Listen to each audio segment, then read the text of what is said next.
मेरे किसान भाइयों, कभी आप अपने को कमजोर मत मानना। मैं जानता हूं कि किस तंगी हालात में आपको अपनी जिंदगी गुजर बसर करनी पड़ती है, क्योंकि मैं भी गांव का रहने वाला हूं, किसान का बेटा हूं, जानता हूं इस हकीकत को।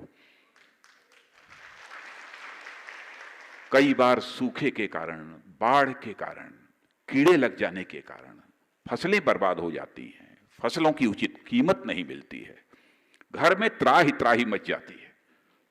मैं भी एक अच्छा काश्तकार हूं, लेकिन सब कुछ होने के बावजूद जैसे लगता है कि एक मुसीबत टूट पड़ी अपने पूरे परिवार के ऊपर। जब पानी नहीं बरसता है, खेतों की सिंचाई नहीं हो पाती है, अथवा कोई संकट पैदा हो जाता है, मैं अच्छी तरह मैं जानता हूं। लेकिन इतनी बात भी मैं दावे के साथ कह सकता हूं कि हिंदुस्तान का किसान यदि यह संगठित रहे तो दुनिया की कोई भी बड़ी ताकत इनका मुकाबला नहीं कर सकती है, इनको विजय हासिल होकर रहेगी। और मेरा निश्चित यह मानना है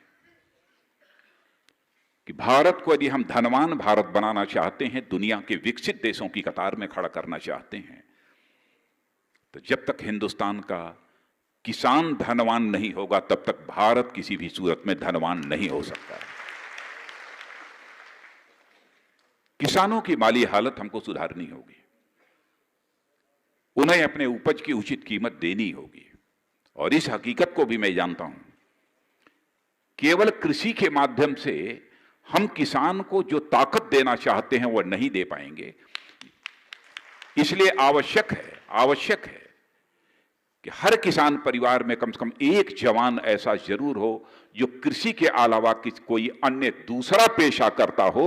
एक ऐसे हालात हमको पैदा करने पड़ेंगे इस हिंदुस्तान में। कोई दूसरा छोटा मोटा रोजगार कृषि से ही जुड़ा हुआ रोजगार क्यों न हो, खाद्य प्रसंस्करण इकाई, फूड प्रोसेसिंग यूनिट ही क्यों न हो, कहीं न कहीं खेती के अलावा वह दूसरे काम में भी लगा हुआ हो, तभी जाकर किसान की माली हालत ठीक हो सकती है, और कोई दूसरा विकल्प नहीं है। और जो मैंने कहा ना कि आप अपने को कमजोर मत समझना, वो क्यों कहा है? वो इसलिए कहा है कि जब जब देश में सामाजिक और राजनीतिक परिवर्तन की भावना देशवासियों के अंदर मजबूत हुई है, तब तब वह परिवर्तन यदि हुआ है, चाहे वह सामाजिक परिवर्तन रहा हो अथवा राजनीतिक परिवर्तन रहा हो, तो पहली उस परिवर्तन की गूंज यदि कहीं पर सुनाई दी है तो गांव के खेत और खलिहानों से वह परिवर्तन की गूंज सुनाई दी है, तब जाकर देश में सामाजिक और परिवर्तन और राजनीतिक परिवर्तन हुआ। और मैं आपको याद दिलाना चाहता हूं कि अंग्रेजों की हुकूमत जब इस देश में थी, उस समय भी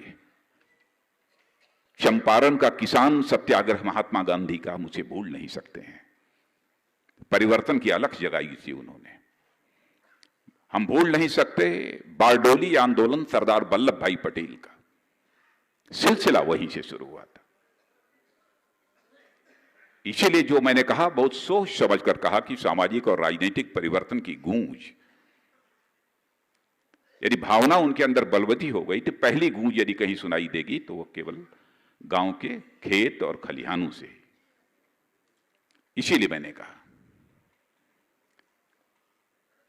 और किसानों की समस्याओं को आवाज देने का काम कई लोग, स्वामी सहजानंद जी सरस्वती, सर छोटू राम जी चौधरी छोटू राम जी, चौधरी चरण सिंह जी, चौधरी देवीलाल जी, और उसके बाद उसी क्रम में यदि किसी का नाम लिया जाना चाहिए तो हमारे स्वर्गीय चौधरी महेंद्र सिंह जी टिकैत का नाम लिया जाना चाहिए। सभी लोग तो कुछ पढ़े लिखे लोग थे बहुत, लेकिन जिस तरीके से जमीन के खेत से, जमीन की मेड़ से उठा हुआ कोई व्यक्ति हिंदुस्तान के किसानों का नेता उस समय बन गया, भारत के इतिहास में संभवतः शायद ऐसी स्थिति कभी देखने को किसी को नहीं मिली होगी जो कि चौधरी साहब के साथ देखने को मिली थी।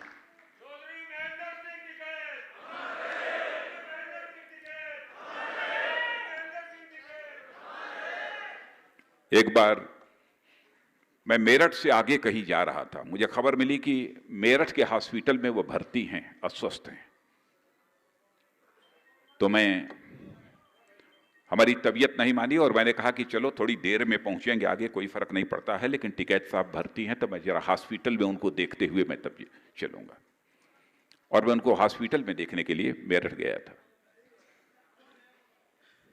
तो उन्होंने मैंने अब जो गांव की जो भाषा होती है उस भाषा में उन्होंने मुझसे कहा, अब उस तरीके से मैं नहीं बोल पाऊंगा जैसे वो बोलते थे, अरे तू काहे को आ गया, काहे परेशान हो गया, अरे मैं तो ठीक हो जाऊंगा, अरे मैं मरने वाला थोड़ा हूं, भाई ये सब सारी बातें अपने गांव के अंदाज में उन्होंने सब सारी सुनानी शुरू की।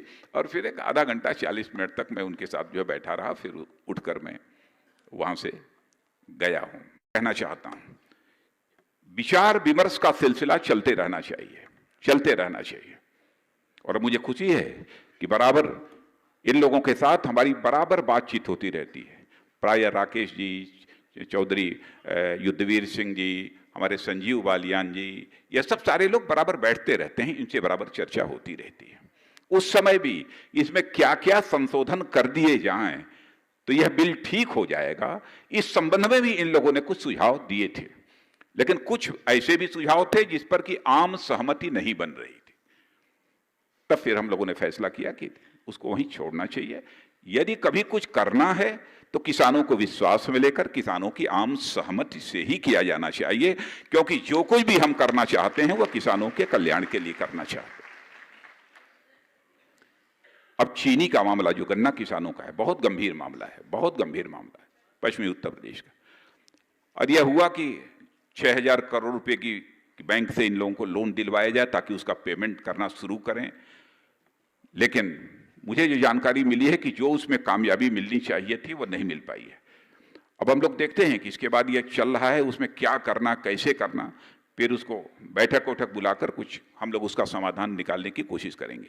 वैसे मुख्यतः राज्य सरकार की जिम्मेदारी होती है, क्योंकि मैं भी जब मुख्यमंत्री था तो मुख्यमंत्री रहते हुए मैंने ऐसे हालात नहीं पैदा होने दिए कि किसानों का बकाया हो। आपको यदि याद होगा, मैंने सबकी बिजली काट कर मैंने कहा जो कुछ भी होगा कम से कम शाम को और रात को उत्तर प्रदेश के गांव में बिजली पहुंचनी चाहिए, और मैंने उसको बिजली पहुंचवाने का भी काम किया था। क्यों नहीं हो सकता है?